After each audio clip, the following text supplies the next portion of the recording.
Voilà, pour la première fois où je suis arrivé à la gare de Quimper. Après tout ce qui s'est passé, 6000 kilomètres de l'Afghanistan jusqu'ici pour en arriver là. J'imaginais jamais.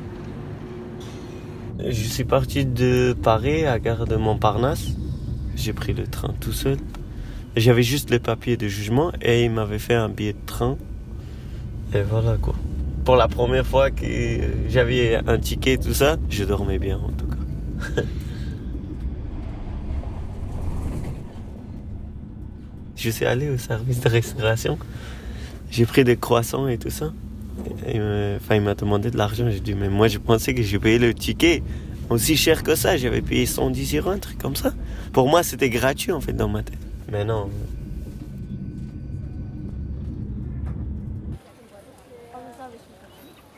J'arrive à Quimper.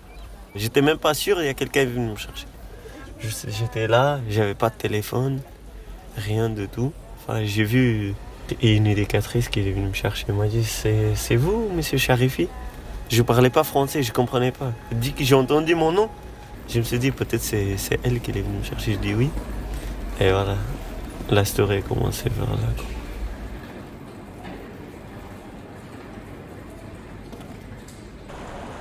Quand je suis arrivé là, je me suis dit, c'est une grande ville et tout. J'ai vu la vue, c'est joli et tout ça. Pour moi, la ville, elle est immense. Pas comme Paris, mais bon, c'est quand même une grande ville. La première chose que je me suis dit, en fait, dans ma tête, il n'y avait que la mer. Parce que j'avais vu que des photos de la mer, de cette région et tout ça, et je ne connaissais pas du tout. J'avais envie de voir la mer, parce que chez moi, ça n'existe pas, ça.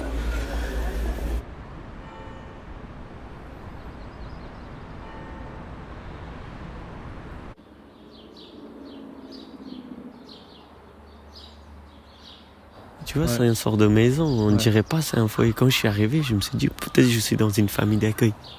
Et le nom de famille d'accueil, moi, ça me faisait peur. Je me suis dit, bon, moi, j'ai une famille, tout ça, quand on s'est parlé. Bon, après, quand je suis arrivé ici, je parlais pas français, j'arrive. Je vois 3 jeunes. Il y avait un Africain, une autre Française.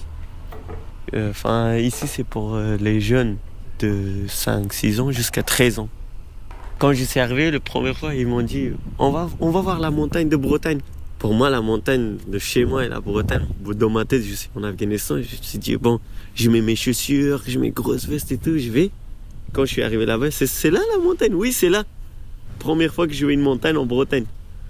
Mais ça n'a rien à voir jusqu'à chez moi. Alors que toutes les montagnes que nous, on a et tout ça, c'est quelque chose pour la Bretagne, mais... Farda, c'est un chaptal. 3 ans aussi. Seconde, première et terminale. En première, j'ai passé le BEP. J'avais 16 ans. Je pouvais pas travailler et tout ça. Du coup, l'étude, c'était le meilleur truc. J'ai choisi d'aller vers la vente et tout. Moi, c'était pour ouvrir une garage plus tard, peut-être. Faire vente et achat de voitures occasion. Du coup, j'ai fait 3 ans ici. Premier jour, je suis arrivé ici. Ils font un appel pour une classe. Ils appellent. Je regarde derrière moi. Je vois, on est 15 ou 10 amis de même quartier. On rentre dans la classe. On fait semblant, on se connaît pas. 1 jour, 2 jours, 1 semaine. On commence à s'insulter entre nous, rigoler et tout. Mais les profs, les élèves, ils étaient choqués. Mais c'est pas possible. Comment ils arrivent à s'entendre et tout? Comment ils se connaissent bien entre eux et tout ça? Ils savaient pas que nous, on habite dans le même. C'était hasard, on est tous tombés dans la même classe. Je dis, mais déjà, en dehors, c'est la catastrophe. Ici, ça va être pire. Ça commence à par virer. 15 personnes virées à la fin de l'année, première année. On arrive à terminer, on restait 2 survivants. En fait, les diplômes, ça sert. Mais tu vas le comprendre après dans ta vie. À 13 ans, quand on va te dire, ouais, tu passes un diplôme de bac, pour moi, c'était la rigolade, quoi. C'est quoi le bac? À quoi ça va me servir? Je vais travailler comme les autres. Ça s'arrête là. Pour moi, c'est les études qui est plus important que les diplômes. Les diplômes, c'est un fait. L'important, c'est qu'il faut que tu apprends et transmettre aux autres. Parce que si un jour, je vais dans mon pays, que je veux devenir quelqu'un, que je veux passer quelque chose, c'est pas en diplôme, dans les papiers que je vais montrer. C'est à tes attitudes, à ce que tu as appris, tu vas prendre des expériences.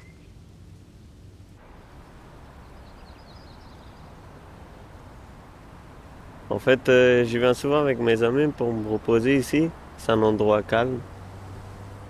Et voilà, pour voir Quimper un peu. Même je le vois tous les jours, mais de hauteur. Là, on le voit de hauteur, quoi. Ça fait presque 10 ans que je suis là. Ça me fait rappel des choses, des bons souvenirs, des mauvais souvenirs. Des gens qui sont partis, c'était là avec moi. Et là, je me trouve tout seul parce que j'en avais beaucoup d'amis à l'ancien. Qui sont partis en Allemagne, en Angleterre, dans les autres pays. Problème de papier, problème ici financier.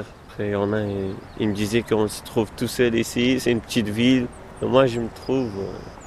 quand je suis arrivé, je trouvais que je me trouvais tout seul aussi. Mais maintenant, je suis habitué. C'est comme chez moi.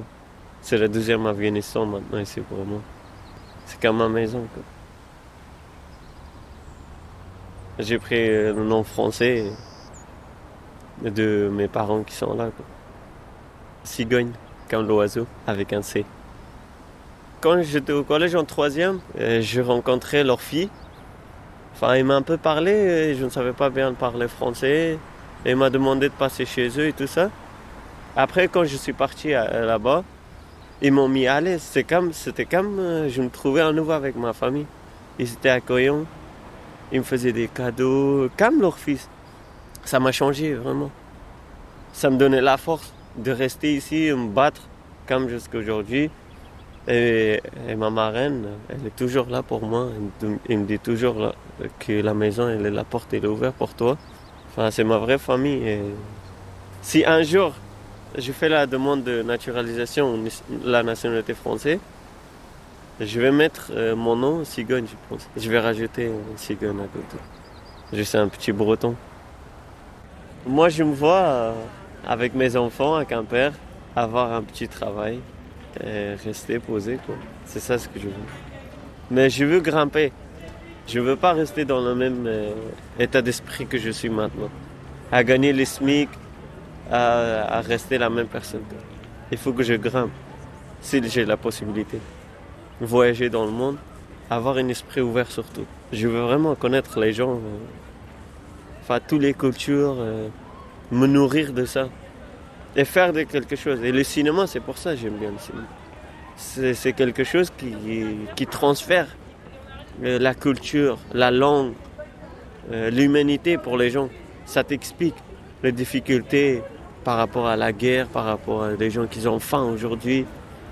Et le voyage, ça te permet de voir. Et le cinéma, il transfère. C'est ça ce que j'aime bien, les deux choses comme ça. Et pourquoi pas être acteur non plus. J'aime bien faire des films et tout ça. Pas forcément être acteur, mais j'aime bien jouer dans les films et tout ça. Juste de garder quelque chose, un souvenir pour moi. Si un jour je ne fais plus partir de ce monde, il y a un morceau de moi, il est là.